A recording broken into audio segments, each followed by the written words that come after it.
Hello and welcome to the Federal. I have with me Mr. Sudhanshu Mani, former General Manager of Integrated Coach Factory, Chennai. He is also a father of the Vande Bharat project. Mr. Mani, it's nearly 18 hours and there is no official word on this horrific accident, how it happened. 3 trains are involved in it, 2 passenger trains, Coromandel Express and Howrah Express, and 1 goods train. And the 2 passenger trains are apparently coming in the opposite direction. We still do not know any official details of how the accident happened. What's your take on this? Okay, so first, the 2 versions which I have heard or could make out from discussion with people. One is that one train was coming at this wayside station in Odisha, jurisdiction Southeastern Railway. On the main line, it derailed for some reason, which apparently does not look like any violation by the driver of signal or anything. It derailed for some reason. And within seconds, a train came from the other side. And there was a huge impact. There was a goods train standing on the loop line. That also became part of this whole mangled mess. And because the trains had good occupation, the number of fatalities is too large. But I have also heard, and all these are not fully verified. But I also heard that this is not what happened.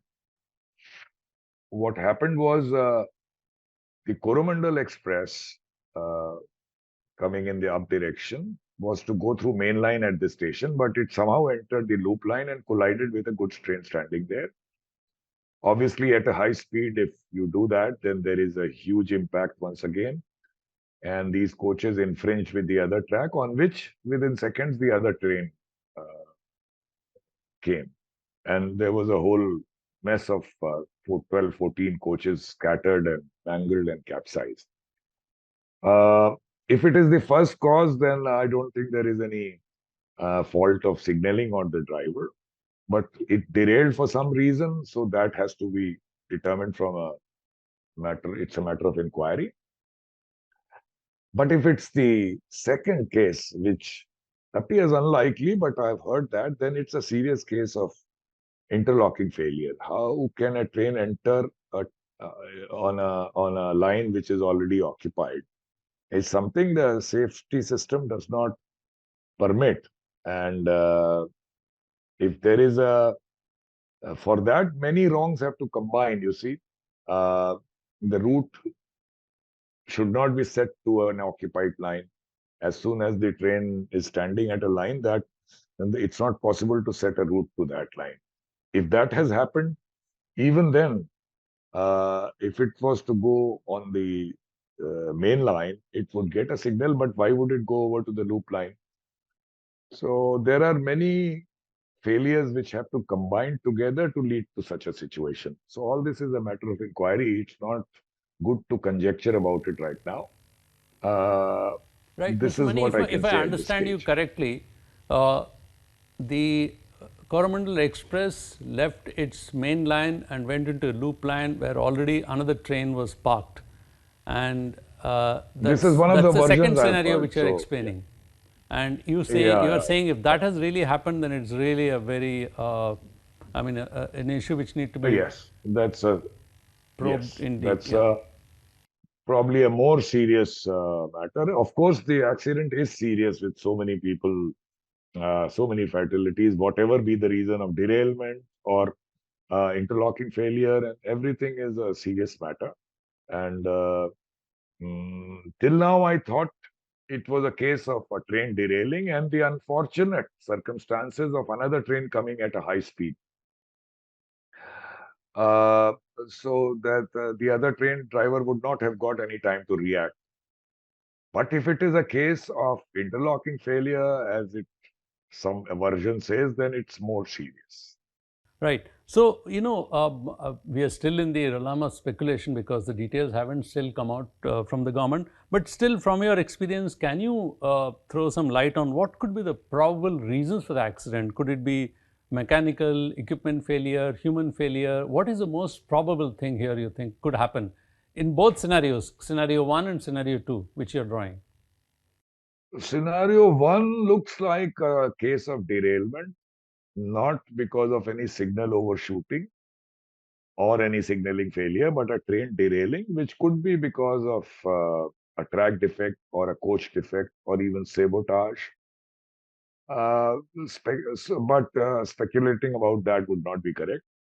Uh, had it been a simple derailment like that, simple, I call it simple, but what I mean is with LHB coaches, the damage would have been very limited because these coaches do not capsize.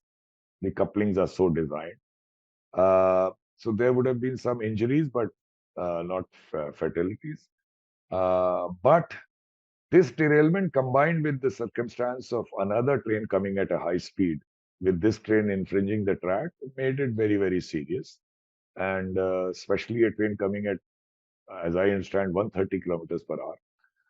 So that is the first scenario. The second scenario is a very rare phenomena if it has happened because a train getting a signal to go on an occupied line is cannot happen in this fail-safe system.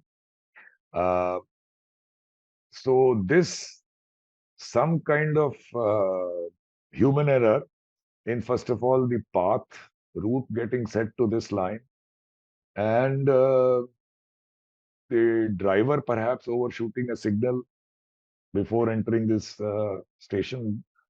All these things combined could be a reason. Once again, on sketching details to make guesses about it would not be correct. So, railways have a lot of modern equipments now. They may be having some signaling, equipments and all. For instance, there's something called vector signal diagram. Those kinds of things are available, isn't it? So, why it is taking so much time for the railways to even come out with prima facie what seems to have happened, or what are the causes for the accident? You see, if it's a case of a train derailing due to some reason, some defect, train should not derail. So the defect lies in why the train derailed. But once it is derailed and the other train does not get any reaction time, so technology is very difficult for technology to prevent that because the gap available is of seconds. So any satellite imaging or any other technology, it would be very difficult to prevent that kind of a collision. But for preventing head-on collision or a driver ignoring a signal and passing it at danger, technology exists for the technology to take over, override the driver and prevent that accident. Uh, that's that's something which is resident in Kavach, which has been developed in India as a replacement of what is called ETCS Level 2 system in Europe, developed here at a much lower price and equally efficient. Uh, that has been tried out, and there is a plan to proliferate that. But since you asked the question, I agree with you. Faster proliferation of this adoption of Kavach technology would help towards improving the safety of railway system. Okay, so on This this, accident, to my mind, except for version 2, as far as the version 1, Kavach could not have done anything. Version 2, if it involves some kind of a signal violation or something like that, then perhaps Kavach could have been handy, but so we don't know right now. okay. So, the coverage right now is very limited. It's only on two lines. It's being tried out. But you are saying in case there was a coverage, even then scenario one, nothing much could have been done. In No, scenario yeah, two, perhaps there could have been some chance. perhaps, but since we don't know the details, but perhaps, yeah. Okay. Now I'm coming to a more basic question. So much the investment is being made on rolling stock, and a lot being on capex being spent by the railways. Uh, the annual budget increases are there. Apparently 1 lakh crore have been allocated for railway safety alone, and it has to go up to 2027. Now, are these measures actually translating into something on the ground? Yes, this is not a day today to throw statistics at you or your viewers, but it's a matter of fact and record. maybe not a perception, but a matter of record that the railway safety over the years has improved. The number of accidents has gone down, steadily gone down. If you compare with 10 years or 15 years back, the number of accidents has reduced.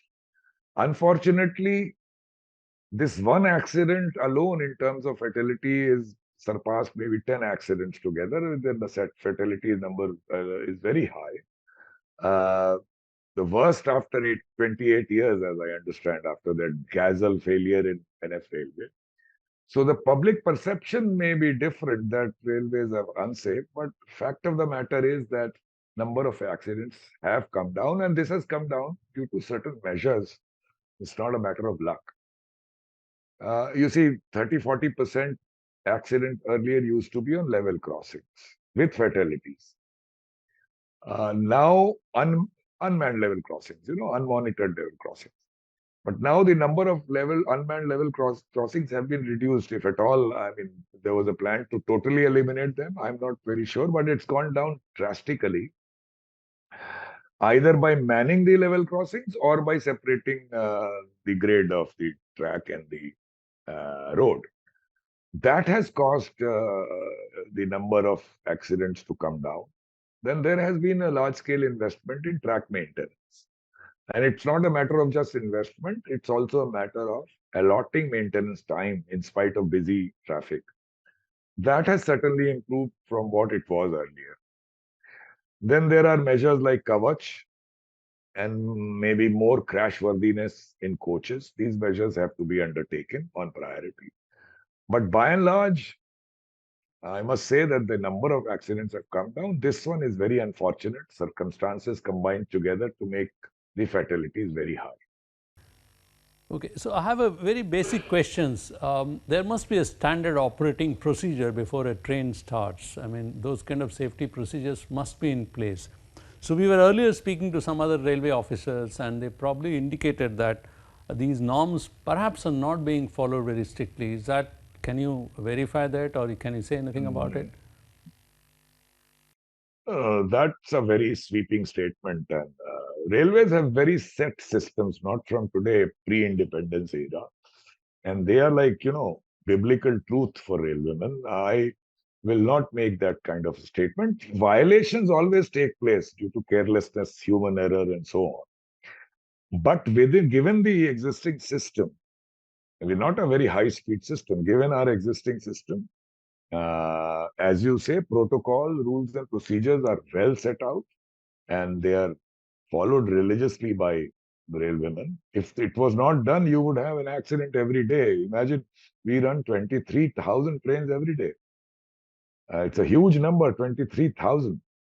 So I will not say that there is a violation of these rules and regulations. There are, of course, certain violations due to operating reasons and so on, but uh, they may have a limited impact on safety, not a large scale impact on safety. Uh, the other question I want to ask is, there have been a lot of talk about high-speed trains, and especially Vande Bharat project, which which you are involved in initially. Now, is it so much or too much emphasis is being paid to these kind of elite trains at the cost of safety of regular services? Okay, so these things are mutually exclusive. So there is a need for higher end trains. The need has been met by this train, which we created in ICF in 2018. It has got good patronage. The fares are higher, so railways are earning more revenue. But I'm not gainsaying that there is a need to improve the services for the common man also. But that should be done. There is money available. As you said, capex has gone up. Yes, that needs more attention. That need not be at the cost of Vande Bharat trains. Vande Bharat trains are going to be and are already remunerative. To answer your question, yes, the facilities for the common men have to be improved. The way they are carried today is not a sign of a developed country to be developed. That needs more attention. But I would say more and more introduction of Vande Bharat trains is perfectly all right.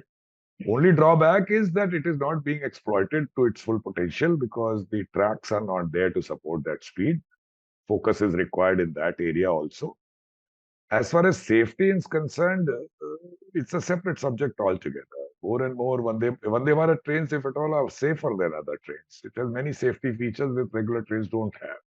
So, focus on Vande Bharat does not take away the focus on safety as such. Okay, so you're saying the replacement of rolling stocks, replacement of tracks, those kind of things are going alongside, and that shouldn't be a cause for worry because of starting Yes. new What is trains. perhaps more attention is needed on track and its attention. A lot has been done, as I told you. More attention is needed to upgrade the tracks to keep the tracks in good fettle. But Mr. Sudhanshu, the focus will continue to remain for the moment on this accident, and people would still like to know, even if you're saying that over the years, over the decades, the accident rates have come down and trains are far more safer, but even one accident is enough to shake the confidence of the people. So, what would be your advice? Are we doing enough to retain the confidence of an ordinary passenger? Because nearly 25 million people travel every day on a train in India. Yeah. So good question. So enough is never enough. Uh, Perhaps this is a signal to spend more time towards have more focus on safety. I mean, it's not as if we have done everything as far as safety is concerned. So now that capex is not a problem. It's not a problem because the government believes in investing in railways. It should be exploited more. We should not be here. I would say that there are things which are not mutually exclusive. There is a focus on airport-like stations and things like that, which to my mind are more hype than necessity. You need only functionally effective stations, hygienic, pleasing, good entry exit, reduced waiting time, good information system, but they need not be like airports or malls. So that focus should be removed, and more focus on safety would definitely help. It's not as if what we're doing is 100% correct. I think more focus is a need of the hour. Thank you, Mr. Sudhanshu. I leave with that somber thought that we need to focus more on safety and as we move forward with My pleasure. introducing more trains. Thank you very much.